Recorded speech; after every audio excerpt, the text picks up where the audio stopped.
Meanwhile, at the Eastern Palace, Hyang looked visibly frustrated as he thought about today's court session.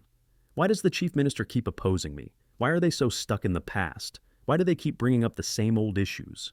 He muttered softly. Hyang began pacing back and forth in the room. He paused, closed his eyes, and tried to calm himself down. From their point of view, it made sense for someone to oppose his ideas. If someone asked me to give up farming and focus on commerce instead, I'd probably react the same way. He took a deep breath, once again trying to center himself. Outside the room, the servants could feel his anger radiating. Do they think only they can write petitions? Do they think I'm not capable of writing one myself? His voice spilled out past the room. With burning determination, he grabbed a brush and started writing. Word by word, he carefully inscribed his thoughts. I'll show them the true meaning of humility, Hyang muttered as his brush continued gliding over the paper. No one knew how much time had passed until an official stood frozen at the doorway, stunned to see an attendant from the Eastern Palace holding a large stack of documents. Suspicious, the official asked, "What is all this?" The eunuch replied calmly, "These are petitions written by the Crown Prince himself." "All of them?" the official asked in disbelief. The eunuch nodded. The official looked at the towering stack of petitions in front of him and sighed in defeat. "So, I guess we're not going home today," he muttered. When the petitions were finally delivered to the palace, the king couldn't hold back his laughter. "Who would have thought that child would go and write this many petitions? He really is my son," he said proudly. He then turned to Ryu Jung-hyun and said, "Chief State Counselor, you should read them too." Ryu Jung-hyun didn't look too thrilled, but he had no choice but to follow the king's command. "Yes, your majesty," he replied reluctantly, slowly unrolling the first petition. His displeasure was written all over his face, but curiosity began to take hold. Around him, the court inspectors and palace censors held their breath, eager to hear what the crown prince had written. The king then gave an order to the head eunuch. "Deliver this to the Minister of Taxation," he commanded in a calm but firm tone. Once he received the document, the Minister of Taxation was instructed to read it aloud. Though briefly at a loss for words, he had no choice but to obey. Carefully he unrolled the scroll and began reading. "I, the loyal subject of His Majesty the King, Crown Prince Hyang, hereby voice my concern.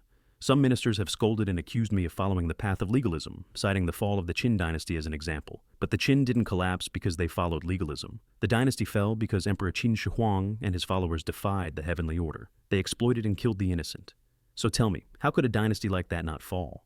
The room began to stir with murmurs, but the Minister of Taxation continued reading. "Even so, it was also legalism that made the Qin dynasty the dominant force during the Warring States period, and those teachings still serve as fundamental principles to this day. Why do you think that is? They say that a mighty tree doesn't fall in a storm because its roots run deep.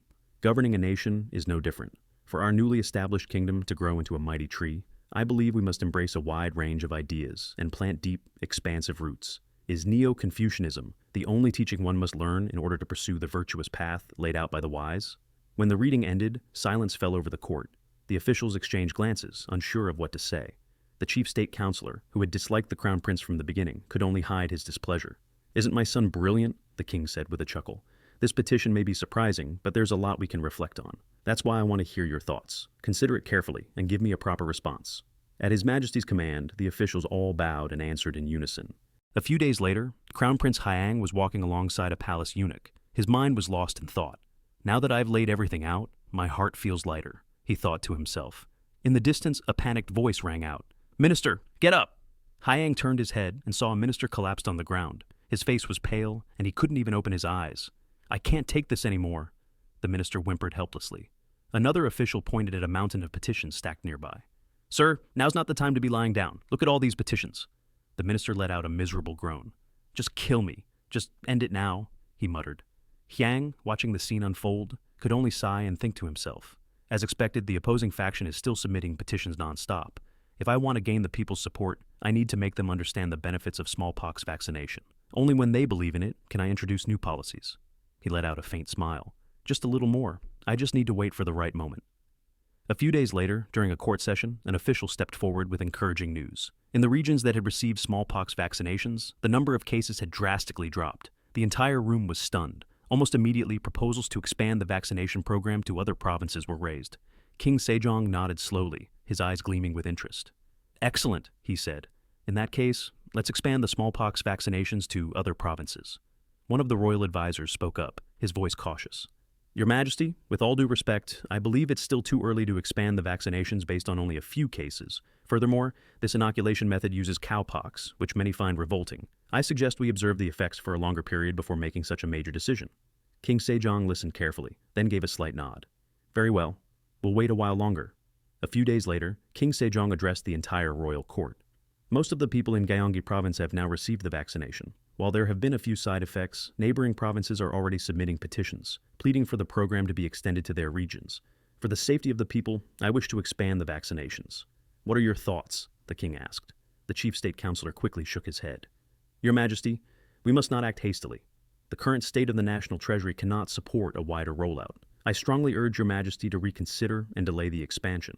Another minister stepped forward and reported, Your Majesty, there are reports that wealthy families in some regions, after learning of the vaccine's effectiveness, have voluntarily donated their livestock for the cause. Additionally, we've received an increasing number of petitions requesting permission for vaccination. Hearing this, the king let out a deep sigh. In that case, we can't afford to delay any longer. Ministers begin preparations to expand the vaccination nationwide. But once again, the chief state councillor stood up, firmly opposing the idea. My deepest apologies, Your Majesty, but for many reasons I must say that a nationwide expansion is simply not feasible. The king's brow furrowed, displeasure clearly showing on his face. Explain your reasons in full. Councillor Ryu Jung-hyun sighed and replied, Winter is approaching, Your Majesty. Managing the budget will become even more difficult in the coming season. The king's eyes narrowed, his tone sharpening. Finances?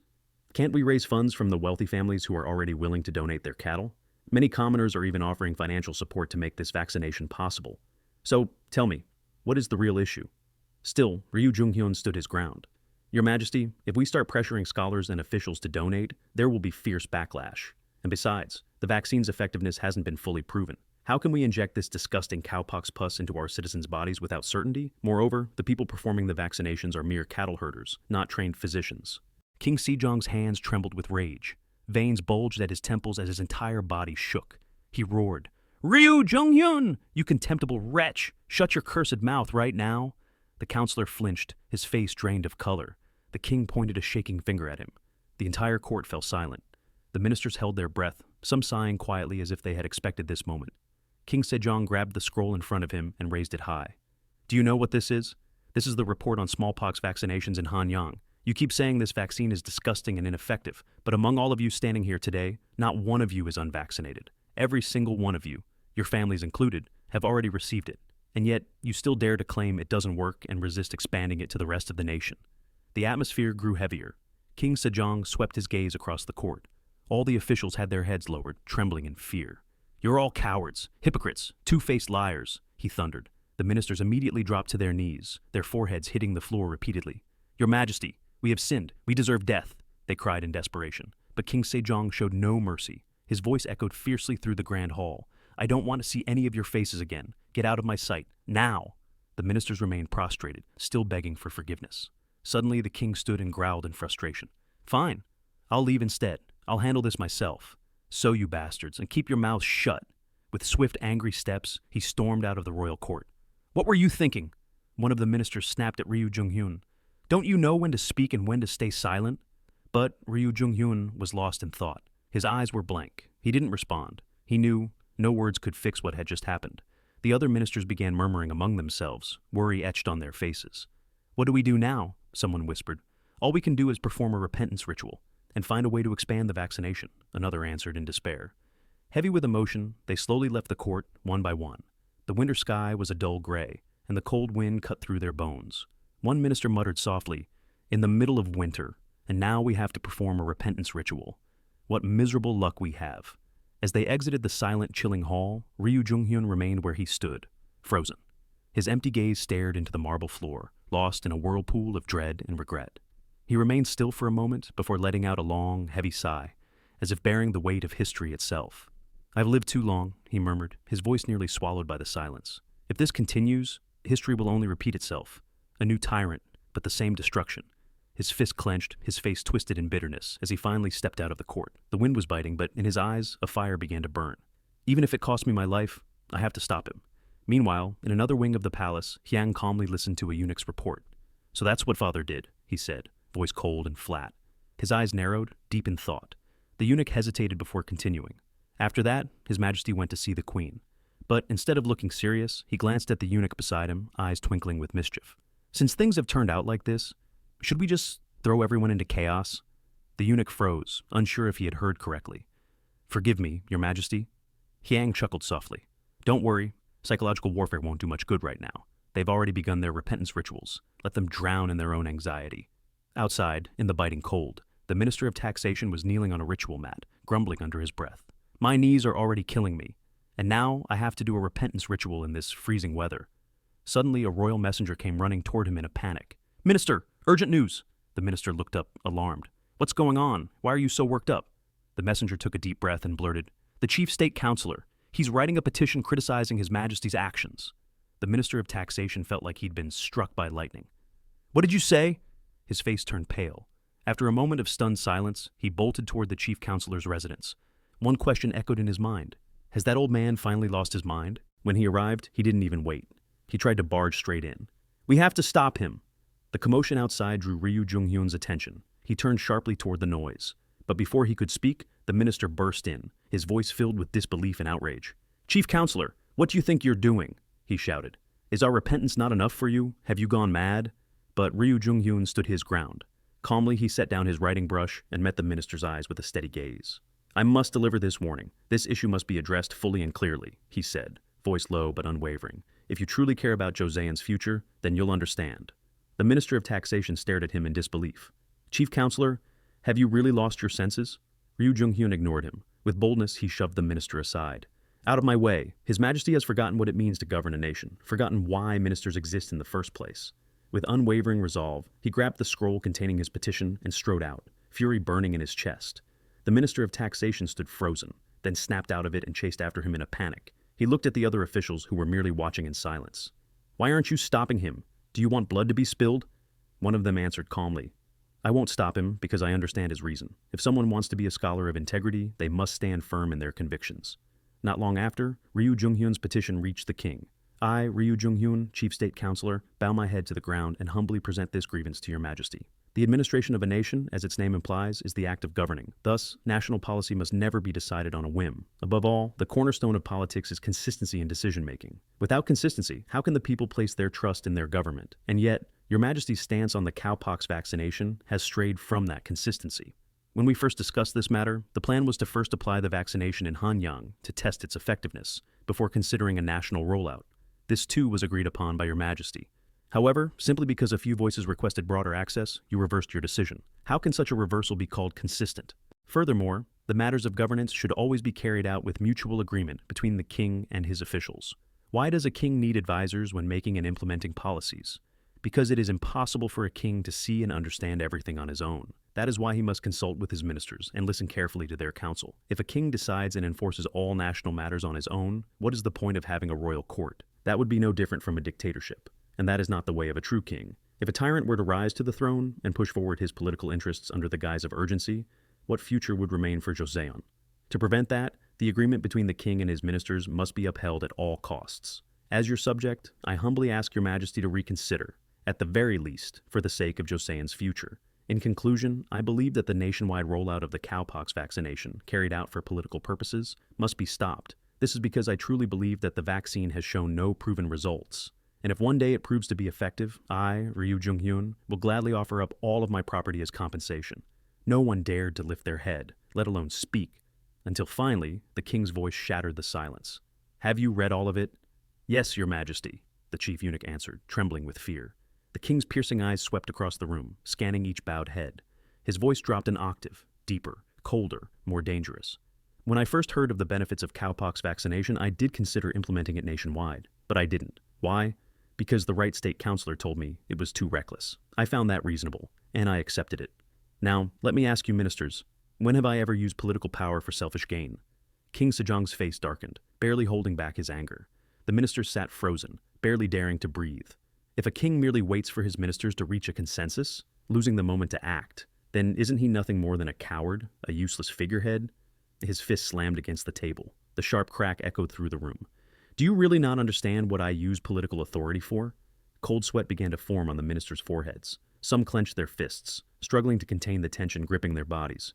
But the king's fury was far from over. Let me ask you this. If an outbreak of smallpox spreads to an area that hasn't been vaccinated, and what will you do? Will you sit and wait for it to reach the vaccinated regions just to prove its effectiveness? How many lives will be lost for your so-called proof? Would you truly say it's acceptable for hundreds of people to die, become disabled, or bear scars for life, just because the results aren't Conclusive yet? Is that really a price you're willing to pay? At last, Ryu Junghyun broke his silence. Your Majesty, we too understand the weight of this decision, but strengthening the government and upholding royal tradition must come first. Smallpox is not a new disease. Enough, King Sejong snapped. His face flushed red with fury, his jaw clenched tight, his eyes blazed with righteous fire. You bastard! You dare claim to follow the teachings of wise men while sacrificing your own people? Suddenly, the doors to the royal hall burst open. A messenger stumbled in, fell to his knees, and gasped for breath. He managed to speak through ragged breaths. Your Majesty! Urgent news. King Sejong turned sharply. What brings you here in such haste? Forgive me, Your Majesty, but there's been an outbreak of smallpox. It's spreading in the Yeongdeungpo district, Jumcheon province. It was as if lightning had struck the throne room. King Sejong fell silent, eyes wide with shock and disbelief. Even Ryu Junghyun stood frozen, his face pale as sweat dripped down his cheek. The confident words he had spoken earlier now hung in the air, empty, meaningless, and hollow. In an instant, the king regained his composure. With a firm voice, he issued his command: place Yeongdeungpo district under complete lockdown. No one is to enter or leave, except those delivering medical aid. Begin treatment immediately as ordered. Yes, Your Majesty. The messenger quickly stepped back and exited the room. The king turned his gaze toward the Minister of Personnel. The next matter is medical response. Minister, how is the progress? The Minister of Personnel replied, We've dispatched royal physicians from the court clinic to Yeongdeungpo district. The king gave a small nod. Make sure the patients receive proper treatment without delay. Understood, Your Majesty. With hurried steps and labored breath, a small pair of feet ran through the corridor. Father, it's your son, said Hyang. The king was slightly surprised to hear his son's voice. May I come in for a moment? Hyang asked. Come in, the king replied softly. Hyang stepped in quickly, his tone serious. I heard there's a smallpox outbreak in Gyeongcheon province. Shouldn't we send physicians there? We've just been discussing that, the king responded. Then why don't we send additional support from Hanyang to assist the doctors in Gumcheon, Hyang suggested. Before the king could answer, Ryu Junghyun immediately opposed. That would be too reckless. But Hyang didn't back down. The doctors will be busy treating the sick. They'll need assistance. But if we use unvaccinated locales from Gumcheon, we risk spreading the disease even further. That's why it makes more sense to send vaccinated workers from Hanyang. We can pay them properly. This way, the doctors won't be overwhelmed and we can prevent the disease from spreading. Still, Ryu Junghyun objected. We can't allow that. If people from Hanyang contract the disease and bring it back to the capital, who will be responsible for their safety? Hyang paused for a moment, his expression full of resolve. I have complete faith in the vaccine's effectiveness. If this outbreak doesn't prove it, then I will step down as crown prince. He made the bold declaration, placing a hand on his chest and looking his father straight in the eye. The king was taken aback by his son's words, but before he could respond, Hyang continued. That's how confident I am in the vaccine, and if the people hesitate to help, then send me instead. I'll lead the efforts to care for those suffering from smallpox. The room fell silent once more. After a long pause, the king let out a sigh and turned to his ministers. Minister of Personnel, issue a royal decree to the people of Hanyang and begin gathering volunteers. All the ministers bowed deeply. As you command, Your Majesty. Then King Sejong turned back to Hyang. And you, Crown Prince, listen carefully. No matter how desperate you are, you must never speak so recklessly. It is a betrayal of your duty. Hyang lowered his head. Your kindness is beyond measure, father. But in his heart, he knew he had won. I've secured my chance. Now, it's only a matter of time. The distinct sound of the royal arrival announcement echoed through the East Palace. Hyang, who had been playing in the courtyard, suddenly froze and rushed to greet his father. He bowed respectfully. Father, you're here? Yes, the king replied. How have you been? Thanks to you, I've been well, Hyang answered obediently. He then invited his father to sit and talk. King Sejong began, Hyang, have you heard the news from Gyeongseong? I haven't, father, Hyang replied. Upon hearing this, Hyang couldn't hide his excitement. His eyes widened and a bright smile appeared across his face. Just as I expected, he thought to himself. The king continued, To be honest, even I didn't expect the results to be this good. I'm very proud of you. You paid attention to a method long dismissed as mere herder's practice. Hyang bowed deeply, grateful for his father's praise. The king's recognition filled him with pride. This is my victory, he thought to himself. But the king's voice quickly snapped him out of his thoughts. My son? Yes, father? The king gripped his cup tightly, his face slightly tense as he spoke slowly. I'm planning to execute Ryu Junghyun. Hyang's eyes widened in shock. He couldn't believe what he had just heard. The king continued. I'm also considering removing those who sided with him. When I think about the present and future of JOSEON, I believe this is something I must do. Tell me, do you think I'm going too far? The crown prince paused for a moment before answering. Father, I believe they should be punished as a warning to others. And given the current state of the JOSEON court, this situation actually presents an opportunity. The king listened carefully. He knew his son's words always carried weight. Iang continued. Unfortunately, the power of the ministers and scholars has always outweighed that of the king. That's why I think this purge could be a valuable chance to strengthen royal authority. The king took Hyang's words seriously. They made sense. But Hyang added, still, I'm not sure execution is the right path. Ryu Jung-hyun has contributed greatly to the country over the years. With his vast experience, it's only natural he'd be skeptical of a method he's never encountered before. That's why I believe the most appropriate punishment is exile. A faint smile appeared on Hyang's face as he finished his thoughts. The king didn't respond immediately, but his silence spoke volumes. He quietly agreed. I understand. I'll give it some thought. On the day King Sejong announced Ryu Jung-hyun's exile, the ministers fell to their knees and pleaded, Your Majesty, please reconsider. He only wanted to ensure the effectiveness of the vaccine. Ryu Jung-hyun also bowed low, begging for forgiveness. But the king, consumed by anger, shouted, Silence! Even now you try to justify yourself. Several other ministers also bowed, pleading, Your Majesty, perhaps the chief advisor was wrong, but everything he did was out of loyalty to the nation. Please reconsider this decision. Their words only fueled King Sejong's fury. If you keep spouting nonsense like this, I'll consider all of you to be accomplices of a traitor. Stop testing my patience any further. Then Sung boldly raised his voice. Your Majesty, accusing someone innocent is unjust. In governing a nation, a king and his ministers must find mutual understanding. As the wise men have taught us, harmony between ruler and council is the foundation of a monarchy. King Sejong scoffed, his face red with rage as he pointed at the ministers still kneeling before him. You're all such hypocrites. Do you think I don't see through your true intentions? You speak of harmony between king and ministers, but all you really want is to turn me into a powerless puppet.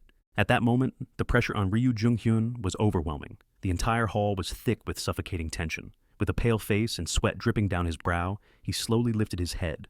His voice trembled as he tried to defend himself. Your Majesty, I never intended... Suddenly, a sharp-eyed man wearing a traditional hat stepped forward from the crowd. With a loud, firm voice, he declared, I am Jinmu from the Royal Investigation Bureau, awaiting your command. The king fixed his gaze on him and said coldly, Jinmu, listen carefully. Imprison these hypocrites, the chief state counselor, the right state counselor, the inspector general, and the chief censor. As you command, Your Majesty. Without hesitation, Jinmu moved into action. Ryu Jung-hyun, the inspector general, the right state counselor, and the chief censor were all arrested and thrown into prison. The officials witnessing the scene were left in stunned silence. Even as the four were dragged away, they continued to plead, Your Majesty, this goes against the teachings of the sages. We only wanted to ensure the safety of the people. But the king ignored their cries. And thus, the crisis brought about by the smallpox vaccination came to a dramatic close. The official from the censorate who dared to suggest the crown prince be dethroned was tried for high treason. A restraining collar was placed around his neck, and he was exiled 1,000 miles away to a remote village, a punishment for trying to lead the king astray with narrow-minded arguments. The families of the chief state counselor, right state counselor, inspector general, and chief censor were stripped of their noble titles, reduced to commoners. As for the traitors themselves, they were exiled 1,000 miles away, and 80% of their assets were confiscated. Such was the fate of those who failed to adapt to the rapid changes brought by the unexpected force known as Crown Prince Hyang. Hyang gave a faint smile. At the very least, they're still alive. Isn't that enough? This video ends here, but the story isn't over yet. Don't forget to like and subscribe so you won't miss the next part.